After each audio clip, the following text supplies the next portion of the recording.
Et c'est le Raphaël de découvrir l'entreprise qui va bien. Et cette entreprise, eh bien, c'est Guino Maricor. Bonjour Stéphane Bureau. Bonjour. Merci d'être avec nous. Vous êtes le directeur général de ce groupe. Guino qui porte en fait le nom tout simplement de son fondateur, 1963, René Guino, qui est ingénieur chimiste, et il va mettre au point le tout premier appareil à courant galvanique, je ne suis pas sûre que tout le monde connaisse, qui permet en fait tout simplement de faire pénétrer les produits dans la peau. Oui. Alors en fait, c'est plutôt Jean-Daniel Mondin qui a repris cette marque à monsieur René Guino, qui était un chimiste, qui avait créé effectivement cette marque à son nom. Et quelques années. C'est bien lui le fondateur. Non, il a créé la marque et c'est son nom du coup. Mais monsieur Mondin, qui était docteur en pharmacie, lui, il a souhaité aller plus loin. Ça c'est un peu plus tard, c'est 1972. En 72, quand il a racheté la marque, effectivement.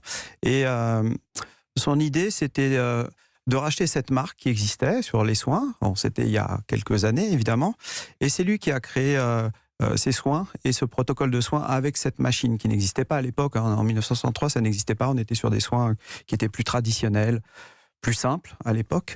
Et c'est monsieur Mondin qui a racheté cette entreprise et qui s'est intéressé à la beauté des femmes sous un angle nouveau qui n'était pas celui de simplement appliquer des crèmes, mais d'aller traiter déjà par la consultation, parce que son papa était chirurgien esthétique, exactement. Il s'est dit, mais pourquoi pas appliquer pour des produits qui sont quand même assez chers comparativement à des médicaments. On ne fait aucune prescription, pas de consultation comme un médecin qui vous dit, voilà, vous avez tel symptôme, vous devez prendre tel médicament. Alors, on disait Guino Maricor, parce qu'en fait, en 1973, il rencontre Maricor. Tout à fait, Et c'est là que se lance l'aventure des esthéticiennes, finalement. Oui, on peut dire ça. Enfin, ça existait, le marché, et puis l'organisation de l'esthétique a beaucoup évolué. Vous savez, avant, on avait une plaque en bas d'un immeuble où il y avait marqué esthéticienne au 3e étage, on sonnait et on allait faire un soin.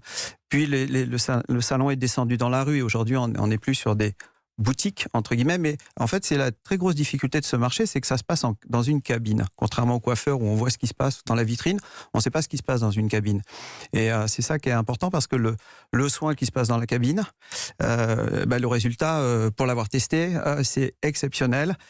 Et parce qu'on fait cette consultation et cette prescription de soins en rapport avec la peau de la personne, donc c'est personnalisé, pardon, je suis un petit peu bavard, mais c'est important de savoir qu'il y a cette consultation personnalisée et cette prescription par rapport aux objectifs beauté de la cliente. Vous dites, j'ai testé, vous arrivez quand, vous, dans l'entreprise? Moi, je suis arrivé il y a 5 ans. Et vous avez essayé tous les produits pour pouvoir... Non. Mais une partie des produits pour voir comment ça se passait. Mais non, alors pas tous les produits parce que... Mais vous vouliez savoir ce qui se passait quand effectivement on mettait une crème. Alors les produits en soi, ils ont tous des vertus qui doivent correspondre à vos objectifs beauté. Donc moi je ne vais pas utiliser un produit, je ne sais pas, anti-tache si je n'ai pas de tache, justement. Et aujourd'hui, ce qu'on sait, c'est que les femmes ont acheté tous les produits de toutes les marques à tous les prix, dans les pharmacies, dans les parfumeries, mais sans avoir une consultation, et parfois très très cher. Et quand elles vont dans un institut, la différence c'est que l'esthéticienne voit la peau démaquillée. Et elle peut lui faire une recommandation par rapport à ses besoins sur sa peau. Ce qui s'est passé, c'est que en fait, ça a vraiment décollé avec tous les soins d'un nouveau genre qui ont été mis en place par Guino Maricor. Les protocoles aussi, comme en 86, où il travaille à l'époque avec l'hôpital Cochin. Oui.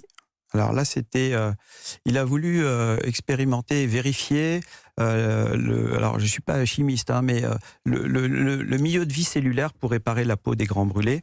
Et il a utilisé ça pour pouvoir avoir des produits, des actifs qui régénèrent à l'intérieur de la peau les cellules, et donc qui on ne peut pas dire que ça fait rajeunir, mais ça régénère la peau et ça empêche le vieillissement rapide, on va dire. Oui, longue vie cellulaire, c'est comme ça que ça s'appelle.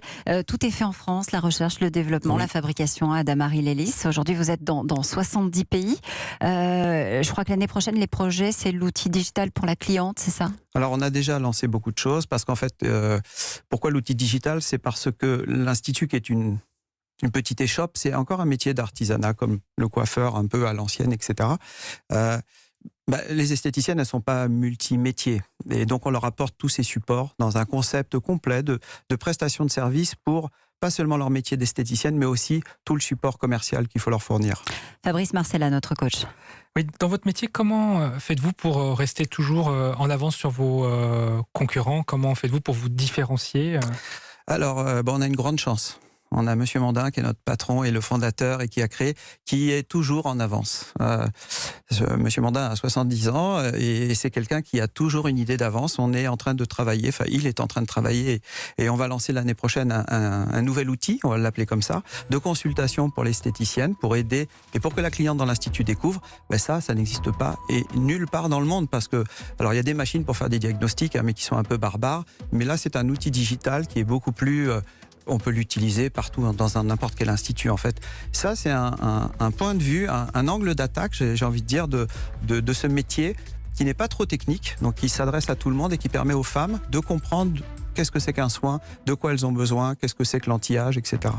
C'est Guino Maricor, c'est l'entreprise qui va bien. Merci d'être venu nous en parler aujourd'hui. Merci à Fabrice qui était notre coach pour Village by C à Paris.